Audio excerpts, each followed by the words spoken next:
കൊച്ചിയിൽ വൻ തീപിടുത്തം. ഫ്രിഡ്ജ് വിൽക്കുന്ന സ്ഥാപനത്തിലാണ് അഗ്നിബാധ. തീയണയ്ക്കാനുള്ള ശ്രമം തുടരുന്നു. ജനവാസ മേഖലയിലാണ് തീപിടുത്തം. വിവരങ്ങളുമായി സഹിൻ ആന്റണി ചേരുന്നു കൊച്ചിയിൽ നിന്ന്. സഹിൻ, എന്താണ് തീപിടുത്തത്തിന് കാരണം? വലിയ അഗ്നിബാധയാണോ?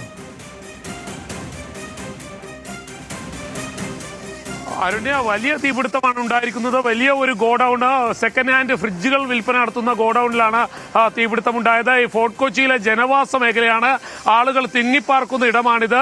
അവിടെയാണ് ഇത്തരത്തിലുള്ള ഒരു തീപിടുത്തം ഉണ്ടായത്. സൂചിപ്പിച്ചതുപോലെ ഈ കാണുന്നത് വലിയ ഒരു ഗോഡൌണാണ്. ആ ഗോഡൌണിനകത്ത് അകത്ത് നൂറുകണക്കിന് ഫ്രിഡ്ജുകളായിരുന്നു കൂട്ടിയിട്ടിരുന്നത്. സെക്കൻഡ് ഹാൻഡ് ഫ്രിഡ്ജുകളായിരുന്നു, അതായത് വിൽപ്പന നടത്തിയതിന് ശേഷം പിന്നീട് വരുന്ന ഫ്രിഡ്ജുകളായിരുന്നു ഇവിടെ കൂട്ടിയിട്ടിരുന്നത്. ആ ഫ്രിഡ്ജുകളുടെ കടയിലാണ് ഈ ഒരു തീപിടുത്തം ഉണ്ടായത്. എന്തായാലും കൂടുതൽ ആളുകൾ തിങ്ങിപ്പാർക്കുന്ന ഒരിടം കൂടിയാണ് ഫോർട്ട് കൊച്ചിയെ സംബന്ധിച്ചിടത്തോളം. നമ്മൾക്കറിയാവുന്നതുപോലെ തന്നെ അമരാവതി ഏറ്റവും കൂടുതൽ ആളുകളുള്ള ഒരു സ്ഥലം കൂടിയാണ്. ഇവിടെ ചേട്ടാ, എന്താ സംഭവിച്ചത്? ഇതിപ്പോ ഒരു അരമണിക്കൂറോളം ഇവിടെ ഇത് അമരാവതി കൃഷ്ണൻ റോഡ് എന്ന് പറയും. ഇവിടെ സെക്കൻഡ്സ് ഫ്രിഡ്ജ് കൊടുക്കുന്ന സ്ഥാപനമാണ്. വർഷങ്ങളായി ഈ സ്ഥാപനം ഇവിടെ പ്രവർത്തിക്കുന്നത്. അപ്പൊ ഇതിപ്പോ പെട്ടെന്നാണ് തീ പിടിച്ചത്. മേളിൽ ഷോർട്ട് സർക്യൂട്ട് വരേണ്ട കാര്യങ്ങളൊന്നും ഇല്ലെന്നാണ് അറിയാൻ കഴിഞ്ഞത്. എന്തുകൊണ്ടാണെന്ന് അറിയില്ല. ഇപ്പൊ ഒരുപാട് വീടുകൾ തിങ്ങി നിറഞ്ഞിരിക്കുന്ന സ്ഥലമാണ്. അപ്പൊ ആളുകൾ അങ്ങനെ ഫയർഫോഴ്സിനാണെങ്കിൽ ഇങ്ങോട്ട് കയറാൻ പറ്റുന്നില്ല. പല ഫയർഫോഴ്സ് അവിടെ ഇവിടെയൊക്കെ വന്ന് പെട്ടുകിടക്കുകയാണ്. അപ്പൊ ഇപ്പൊ ഒരെണ്ണം വന്നിട്ട് വെള്ളം തീർന്നു. ഇപ്പൊ രണ്ടാമത് വന്നാണ് ഇതൊക്കെ. പല ഭാഗങ്ങളിൽ നിന്ന് വെള്ളം ഒഴിച്ച് തീർക്കാൻ ശ്രമിക്കുന്നുണ്ട്. ശ്രമം നടത്തും. ഫയർഫോഴ്സിന്റെ ഭാഗത്തു നിന്ന് അങ്ങനെ ഒരു ശ്രമമുണ്ട്. എത്ര സമയമായി ഈ ഒരു തീപിടുത്തം ഉണ്ടായിട്ട്? ഇതിപ്പോ ഇതൊരു 70 മിനിറ്റോളമായി ഇങ്ങനെ സംഭവം. 70 മിനിറ്റായിട്ട് നിന്ന് കത്തിക്കൊണ്ട് കൂടുതലല്ലാതെ കുറയുന്നില്ല. ഈ തീ അണയുന്നില്ല. അത് തന്നെയാണ് അരണ്യ ഈ കാണുന്നത് പോലെ തന്നെ നൂറുകണക്കിന് ഉദ്യോഗസ്ഥർ പല ഭാഗങ്ങളിൽ നിന്നായി ഈ തീ അണക്കാനുള്ള ഒരു നീക്കം നടത്തിക്കൊണ്ടിരിക്കുകയാണ്. പക്ഷെ തീ അണയുന്നില്ല എന്ന് മാത്രമല്ല, തീ വർദ്ധിച്ചു വരുന്ന ഒരു സാഹചര്യം കൂടി ഇപ്പോഴുള്ളത്. പ്രവർത്തിക്കുന്നത് ആ 3 നിലകളിൽ തീ പടർന്നിരിക്കുന്നു. ഷോർട്ട് സർക്യൂട്ടാണ് തീ പടരാനുള്ള ഒരു കാരണമെന്നുള്ള ഒരു സംശയമാണ് ഉദ്യോഗസ്ഥർക്കുള്ളത്. വലിയ രീതിയിൽ തീപിടുത്തമുണ്ടാകുന്നു. തീ ആളിപ്പടരുന്ന ഒരു സാഹചര്യമാണ് ഇപ്പോഴുള്ളത്. ആ തീ അണക്കാൻ കഴിയുന്നില്ല. പല ഭാഗങ്ങളിലേക്ക് തീ പടർന്നുകൊണ്ടിരിക്കുകയാണ്. ജനങ്ങൾ തിങ്ങിപ്പാർക്കുന്ന ഒരു മേഖല കൂടിയാണിത്. നമ്മൾ മറ്റൊരു വീടിന്റെ ഇതിനോട് ചേർന്നുള്ള ഒരു വീടിന്റെ മുകളിൽ നിന്ന്, ടെറസിന് മുകളിൽ നിന്നാണ് ഈ ദൃശ്യങ്ങൾ പകർത്തുന്നത്. അപ്പോൾ നമുക്ക് കാണാം തൊട്ടടുത്തുള്ള ടെറസിന് മുകളിൽ നിന്നും നിരവധി ആളുകൾ ഈ തീ അണക്കാനുള്ള ശ്രമം ചെറുതും വലുതുമായി നടത്തിക്കൊണ്ടിരിക്കുകയാണ്. മാത്രമല്ല താഴെയെല്ലാം ഈ കാണുന്നത് പോലെ തന്നെ കൂടുതൽ ആളുകൾ ഇവിടെ പല ഭാഗങ്ങളിലായി ഈ തീ അണക്കാനുള്ള ഒരു നീക്കമാണ് നടത്തിക്കൊണ്ടിരിക്കുന്നത്. എന്തായാലും കൂടുതൽ ഫയർഫോഴ്സ് യൂണിറ്റുകൾ ഇങ്ങോട്ടേക്ക് വിവിധ ഇടങ്ങളിൽ നിന്നും എത്തിക്കൊണ്ടിരിക്കുകയാണ്. നാട്ടുകാരെല്ലാം ഇവിടെ തിങ്ങിക്കൂടി നിൽക്കുന്ന ഒരു സ്ഥിതിയാണുള്ളത്. നൂറുകണക്കിന് ആളുകൾ തിങ്ങിപ്പാർക്കുന്ന ഒരിടം കൂടിയാണ്. കഴിഞ്ഞ 1 മണിക്കൂറിലധികമായി ഇത്തരത്തിൽ തന്നെ തീ നിന്ന് കത്തിക്കൊണ്ടിരിക്കുകയാണ്. ഇതിന് ഏത് വിധേനയും ഈ തീ ഒന്ന് അണയ്ക്കാനുള്ള ഒരു നീക്കം പോലീസുകാരുടെയും ഫയർഫോഴ്സ് ഉദ്യോഗസ്ഥരുടെയും എല്ലാം ഭാഗത്തു നിന്നും ഉണ്ടാകുന്നുണ്ട്. 10ലധികം ഫയർഫോഴ്സ് യൂണിറ്റുകൾ ഘട്ടങ്ങളിലായി ഇവിടെ കത്തിക്കഴിഞ്ഞു.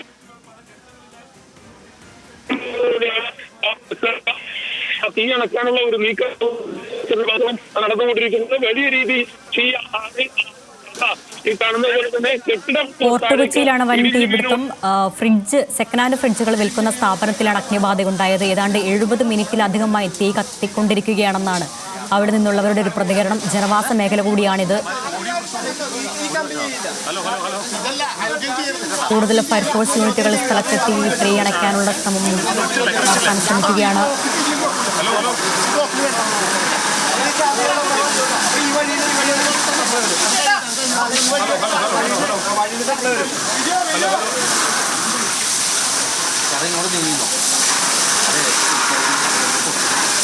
സഹിൻ, നേരത്തെ നമ്മൾ അവിടെ ഉണ്ടായിരുന്ന ഒരാളുടെ പ്രതികരണം കേട്ടതിൽ നിന്ന് തോന്നിയൊരു സംശയമാണ്. ഇവിടെ ഫയർഫോഴ്സ് യൂണിറ്റുകൾക്ക് ഇതിന്റെ ഉള്ളിലേക്ക് പ്രവേശിച്ച് തീ അണയ്ക്കുന്നതിനുള്ള എന്തെങ്കിലും പ്രതിസന്ധി നിലവിലുണ്ടോ? കൂടുതൽ യൂണിറ്റുകൾക്ക് എത്താനോ മറ്റോ?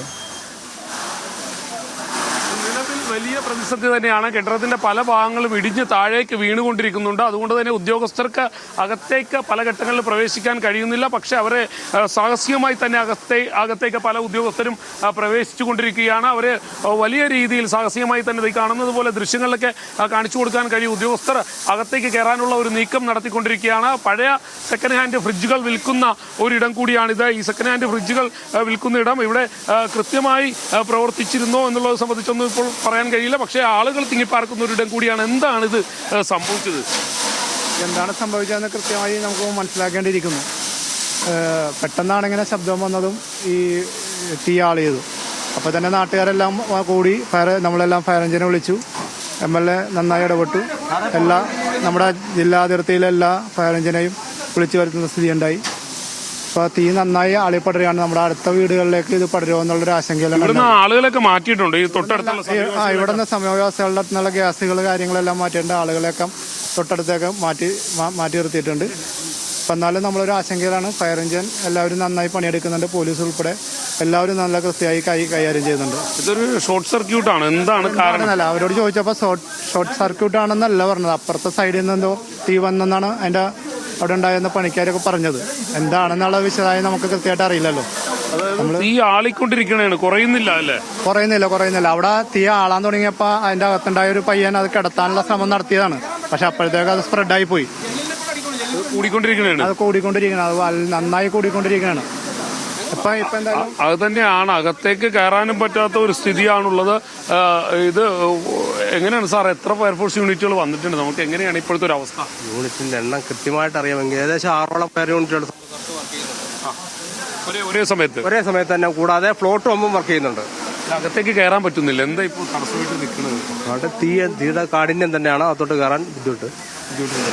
എനിക്ക് തോന്നുന്നു കെട്ടിടം ഇടിഞ്ഞ് വീഴുന്നുണ്ടെന്ന് തോന്നുന്നില്ല പല ഭാഗങ്ങളിലും. അങ്ങനെ ബിൽഡിംഗ് കൊളാപ്സിന്റെ ലക്ഷണമൊന്നും കാണുന്നില്ല. കാരണം തീ നിയന്ത്രണ വിധേയമാണ്. നിയന്ത്രിക്കാൻ കഴിഞ്ഞിട്ടുണ്ട്. അത് തന്നെയാണ്. എന്തായാലും അവരുടെ പല ഭാഗങ്ങളിൽ നിന്ന് ഉദ്യോഗസ്ഥർ അവരുടെ പരമാവധി വേഗത്തിൽ ഒരു നീക്കം നടത്തുന്നുണ്ട്. പക്ഷെ അതിപ്പോൾ സാധ്യമാകുന്നില്ല എന്നുള്ളതാണ്. പ്രത്യേകിച്ചും ഇത് സെക്കൻഡ് ഹാൻഡ് ഫ്രിഡ്ജുകൾ വിൽക്കുന്ന ഇടം കൂടിയാണ്. അതുകൊണ്ട് തന്നെ ഈ കാണുന്നത് പോലെ തന്നെ പരമാവധി തീ ഇങ്ങനെ ഓരോ വസ്തുക്കളിലേക്ക് പടർന്നു പിടിച്ചുകൊണ്ടിരിക്കുകയാണ്. പല ഭാഗങ്ങളിൽ നിന്നായി തീ അണക്കാനുള്ള ഒരു നീക്കം നടത്തും. തൊട്ടടുത്ത് നിരവധി വീടുകളുണ്ട്. അതുകൊണ്ട് തന്നെ ജനവാസ മേഖലയായതുകൊണ്ട് തന്നെ പരിസരത്തുള്ള ആളുകളെയൊക്കെ ഇവിടെ നിന്ന് പല ഭാഗങ്ങളിലേക്കായി മാറ്റുന്നു. മാത്രമല്ല താഴേക്ക് വീഴുന്ന വസ്തുക്കളിലെല്ലാം തന്നെ തീ പടർന്ന് പിടിക്കുന്ന ഒരു സാഹചര്യം കൂടിയാണുള്ളത്. നേരത്തെ ഞാൻ സൂചിപ്പിച്ചതുപോലെ തന്നെ സെക്കൻഡ് ഹാൻഡ്, അതായത് രണ്ടാം തരത്തിൽ വിൽപ്പന നടത്തുന്ന ഫ്രിഡ്ജുകളെല്ലാം തന്നെ, സെക്കൻഡ് ഹാൻഡ് ഫ്രിഡ്ജുകൾ വിൽക്കുന്ന ഒരു കട കൂടിയാണിത്. പരമാവധി വേഗത്തിൽ ഈ തീ അണക്കാനുള്ള ഒരു നീക്കം നടത്തിക്കൊണ്ടിരിക്കുന്നത്. എന്തായാലും കൃത്യമായ ഒരു ശ്രമം തന്നെയാണ്, തീയണക്കാനുള്ള ഒരു ശ്രമം തന്നെയാണ് നടക്കുന്നത്. പക്ഷേ ഇത് 3 നില കെട്ടിടമാണ്. അതുകൊണ്ട് തന്നെ തീ അണക്കുക എന്ന് പറയുന്നത് ശ്രമകരമായ ഒരു കാര്യം കൂടിയാണ്. ഒരു പെട്ടെന്ന് ഈ തീയണക്കാൻ കഴിയില്ല. കാരണം ഇരുമ്പ് ഷീറ്റുകളടക്കം ഈ തീയിൽ വെന്ത് നിൽക്കുന്ന ഒരു സാഹചര്യമുണ്ട്. മാത്രമല്ല പല ഭാഗങ്ങളിലായി കെട്ടിടം ഇടിഞ്ഞ് താഴേക്ക് വീഴുന്ന, ഇതിനെ കാണുന്നത് പോലെ തന്നെ ആസ്ബെസ്റ്റോസ് ഷീറ്റുകളാണ്. ആ ഷീറ്റുകളൊക്കെ തകർന്ന് താഴേക്ക് വീഴുകയാണ് പല ഭാഗങ്ങൾ. അതുകൊണ്ട് തന്നെ ഉദ്യോഗസ്ഥർ അവരുടെ സുരക്ഷ കൂടി നോക്കേണ്ടതുണ്ട്. അത്തരത്തിലാണ് ഈ തീയണക്കാനുള്ള ഒരു നീക്കം നടത്തിക്കൊണ്ടിരിക്കുന്നത്. പ്രത്യേകിച്ചും ഇടുങ്ങിയ വഴി കൂടിയാണ്. അതുകൊണ്ട് തന്നെ ഫയർഫോഴ്സ് യൂണിറ്റുകൾ എത്തിക്കുക എന്ന് പറയുന്നത് ദുഷ്കരമായിട്ടുള്ള ഒരു കാര്യമാണ്. പല ഭാഗങ്ങളിലായി ജനങ്ങളും ഇത് എന്താണ് സംഭവിച്ചതെന്നറിയാതെ ഒരു ആശങ്കയിൽ പല ഭാഗത്തായി ജനങ്ങൾ കൂടിയിട്ടുണ്ട്. ഞാൻ നേരത്തെ തന്നെ പറഞ്ഞിരുന്നു, ഇത് ജനവാസ മേഖലയാണ്. ആളുകൾ കൂടുതലായി തിങ്ങിപ്പാർക്കുന്ന ഒരിടം കൂടിയാണ്. അതുകൊണ്ട് തന്നെ അവരുടെ സുരക്ഷയും ആളുകളുടെ സുരക്ഷയും സമീപത്തുള്ള വീടുകളിൽ നിന്നൊക്കെ ആളുകളെ മാറ്റേണ്ടതുണ്ട്. പല വീടുകളിൽ നിന്നും ആളുകളെ മാറ്റി ഗ്യാസ് അടക്കമുള്ള വസ്തുക്കളൊക്കെ മാറ്റേണ്ടതുണ്ട്.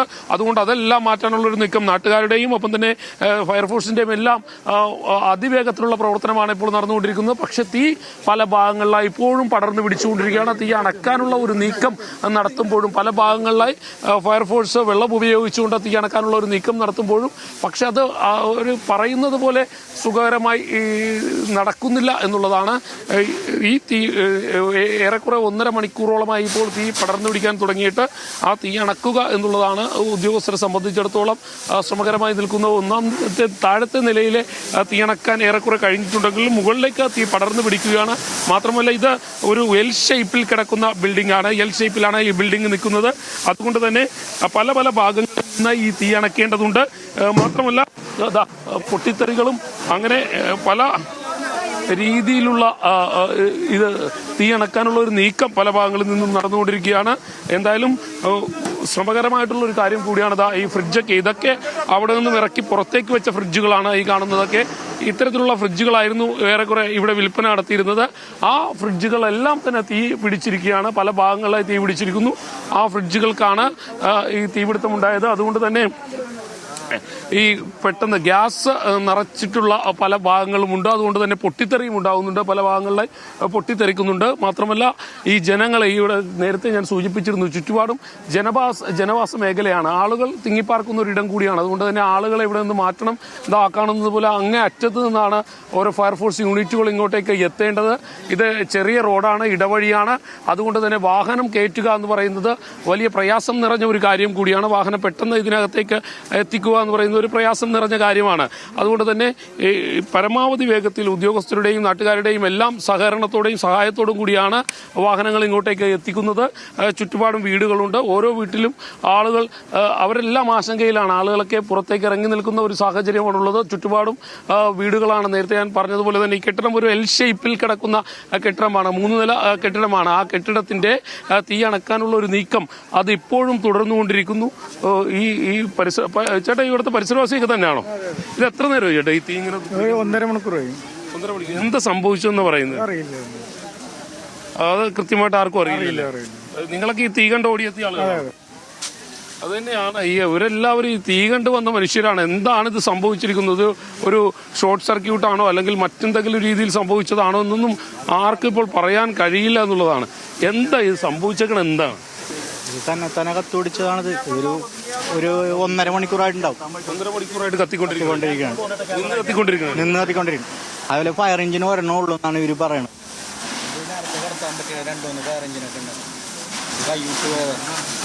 ഇത് അങ്ങനെ തന്നെയാണ് ഈ പറയുന്നത് പോലെ തന്നെ 3 നില കെട്ടിടമാണത്. പെട്ടെന്ന് തീയണക്കാൻ കഴിയുന്നില്ല. പക്ഷെ പരമാവധി വേഗത്തിൽ തീയണക്കാനുള്ള ഒരു കൊണ്ടിരിക്കുന്നുണ്ട്. പല ഭാഗങ്ങളിൽ നിന്നായി വെള്ളം ഇങ്ങോട്ടേക്ക് അടിച്ചുകൊണ്ടിരിക്കുകയാണ്. ആ വെള്ളം ഇവിടേക്ക് എത്തിക്കുക, അതായത് ഓരോ ഭാഗങ്ങളിലേക്കായി വെള്ളം എത്തിക്കുക. അങ്ങനെ വെള്ളം എത്തിച്ച് ഈ തീ അണക്കാനുള്ള ഒരു നീക്കമാണ് ഇപ്പോൾ നടത്തിക്കൊണ്ടിരിക്കുന്നത്. ഞാൻ നേരത്തെ തന്നെ സൂചിപ്പിച്ചിരുന്നു, ഇതൊരു 3 നില കെട്ടിടമാണ്. 3 നില കെട്ടിടമായതുകൊണ്ട് തന്നെ എന്തായാലും ഈ കെട്ടിടത്തിന് ഒരു പ്രത്യേകത കൂടിയുണ്ട്. ഇത് ഒരു എൽ ഷേപ്പിൽ കിടക്കുന്ന ഒരു കെട്ടിടമാണ്. എൽ ഷേപ്പിൽ കിടക്കുന്ന കെട്ടിടമായതുകൊണ്ട് തന്നെ ഇത് പെട്ടെന്ന് ഈ തീ അണക്കുക എന്ന് പറയുന്നത് സാഹസികമായിട്ടുള്ള ഒരു കാര്യമാണ്. എന്തായാലും അതിനുള്ളൊരു നീക്കം ഉദ്യോഗസ്ഥരുടെ ഭാഗത്തു നിന്നും ഉണ്ടാകുന്നു. ആ ഉദ്യോഗസ്ഥരും ഒപ്പം തന്നെ നാട്ടുകാരും എല്ലാം പരമാവധി വേഗത്തിൽ ഇങ്ങോട്ടേക്ക് വാഹനങ്ങൾ, ഇതൊരു നേരത്തെ സൂചിപ്പിച്ചിരുന്നു, ഒരു ഇട റോഡായതുകൊണ്ട് തന്നെ ഈ പെട്ടെന്ന് വാഹനം ഇങ്ങോട്ടേക്ക് എത്തിക്കുക സാഹസികമായ ഒരു കാര്യം കൂടിയാണ്. പക്ഷേ പരമാവധി വേഗത്തിൽ ഇങ്ങോട്ടേക്ക് വാഹനം എത്തിക്കാൻ ശ്രമിക്കുന്നുണ്ട്. ഇപ്പോഴും തീ അണക്കാനുള്ള ശ്രമം തുടർന്നുകൊണ്ടിരിക്കുന്നു. പല ഭാഗങ്ങളിലായി തീ അണയുന്നില്ല എന്നുള്ളതാണ്. പല ഭാഗങ്ങളിലായി തീ പടർന്ന് പിടിച്ചുകൊണ്ടിരിക്കുകയാണ്. സമീപവാസികളായിട്ടുള്ള ആള്, ചേട്ടാ എത്ര നേരം തീ ഇങ്ങനെ ഇന്ന് കത്തുന്നേ? 2-3 മണിക്കൂറോളായി. 3 മണിക്കൂറോളായി പറ്റുന്നില്ല അല്ലേ? തീ കഴിച്ചവിടെ ആളി കത്തിക്കൊണ്ടിരിക്കുകയാണ്. ആകെ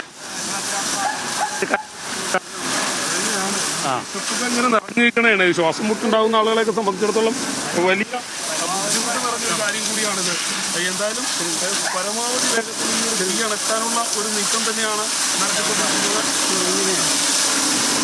ഫോർട്ട് കൊച്ചിയിലാണ് വൻ അഗ്നിബാധ ഉണ്ടായിരിക്കുന്നത്. പഴയ സെക്കൻഡ് ഹാൻഡ് ഫ്രിഡ്ജുകളൊക്കെ വിൽക്കുന്ന ഒരു സ്ഥാപനമാണിത്. സ്ഥാപനത്തിനുള്ളിലാണ് അഗ്നിബാധ. തീ അണയ്ക്കാനുള്ള ശ്രമം തീവ്രമായി തുടരുകയാണ്. ജനവാസ മേഖല കൂടിയായതിനാൽ ആളുകളെല്ലാം അപകട സാധ്യത കണക്കിലെടുത്ത് പ്രദേശത്ത് നിന്ന് മാറ്റിയിട്ടുണ്ട്. എന്താണ് തീപിടുത്തത്തിന് കാരണമെന്ന് ഇപ്പോഴും ഒരു വ്യക്തതയില്ല. ഷോർട്ട് സർക്യൂട്ട് ആണോ എന്ന കാര്യത്തിലും ഒരു വ്യക്തതയില്ല. പ്രദേശവാസികൾക്കും അറിയില്ല. പലരും തീ പടരുന്നത് കണ്ട് ഓടിക്കൂടുകയായിരുന്നു. സഹിനുണ്ട് വിവരങ്ങളുമായി. സഹിൻ, ഇപ്പോഴും എന്താണ് കാരണമെന്നോ എന്താണ് സംഭവിച്ചെന്നോ പ്രദേശത്തുള്ളവർക്കോ അയൽവാസികൾക്കോ ഒന്നും ഒരു വ്യക്തതയില്ല. ഈ ഇത്രയും സമയമായിട്ടും എന്തെങ്കിലും ഒരു തീ അണയ്ക്കുന്നതുമായി ബന്ധപ്പെട്ട് എന്തെങ്കിലും ഒരു കുറവ് വന്നിട്ടുണ്ടോ തീ വ്യാപിക്കുന്നതിൽ? തീ വ്യാപിക്കുന്നതിൽ ഒരു കുറവും വന്നിട്ടില്ല. തീ ഇപ്പോഴും പടർന്ന് പിടിച്ചുകൊണ്ടിരിക്കുകയാണ്. പല ഭാഗങ്ങളിലേക്കായി തീ പടരുന്നു എന്നുള്ളതാണ്. ഒരു ഘട്ടത്തിലും ഈ തീ അണക്കാൻ കഴിയുന്നില്ല.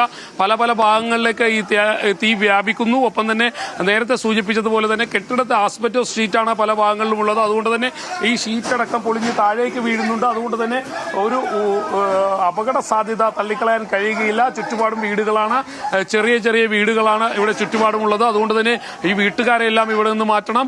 കൂടാതെ ഗ്യാസ് അടക്കമുള്ള വസ്തുക്കൾ ഇവിടെ നിന്ന് മാറ്റേണ്ടതുണ്ട്. അതെല്ലാം ജനങ്ങളുടെ സുരക്ഷയെ ബാധിക്കുന്ന കാര്യങ്ങളാണ്. ജനങ്ങളെ ഇവിടെ നിന്ന് മാറ്റിയിട്ടുണ്ട്. ചുറ്റുപാടുമുള്ള വീട്ടുകാരെ എല്ലാം ഇവിടെ നിന്ന് മാറ്റാൻ കഴിഞ്ഞിട്ടുണ്ട്. പക്ഷേ ഗ്യാസ് അടക്കമുള്ള കാര്യങ്ങൾ അടക്കം സ്ഥലത്തെത്തി തീയണയ്ക്കാനുള്ള ശ്രമം ഊർജിതമാക്കുകയാണ് ഇപ്പോൾ. ഫോർട്ട് കൊച്ചിയിലാണ് വൻ അഗ്നിബാധ. സഹിന ആന്റണിയാണ് വിവരങ്ങൾ നൽകുന്നത്.